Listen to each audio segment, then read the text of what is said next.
నాకు జ్వరం వచ్చిందని మా పిల్లలు చెక్క అన్ని పనులు చేస్తున్నారు చూడండి. ఒకరేమో బాసలు జమాయిస్తారు, ఒకరేమో బట్టలు మడత పెడతారు. మా మెంటల్ గాడేమో సైకిల్ తెస్తుంది. అందరూ ఒక్కొక్క పని చేస్తారు. నేను మాత్రం అన్ని ఏం చేస్తాను. కానీ మా పిల్లలు ఇట్లా చదువుతాను. కానీ కానీ ఏం చేస్తాను, ఇటు చూసి మాట్లాడు.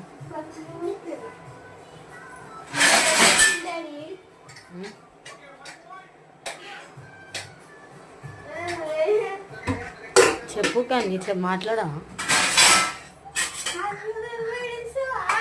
హాయ్ ఫ్రెండ్ చెప్పు చెప్పు హాయ్ చెప్పు.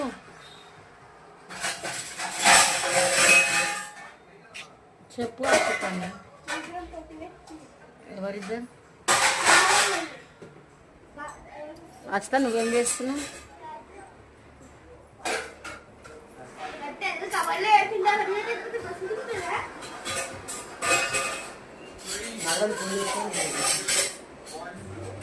నువ్వు మాట్లాడుకో ఫస్ట్, అయితే నీ విషయాలు అయితే తెలియదు.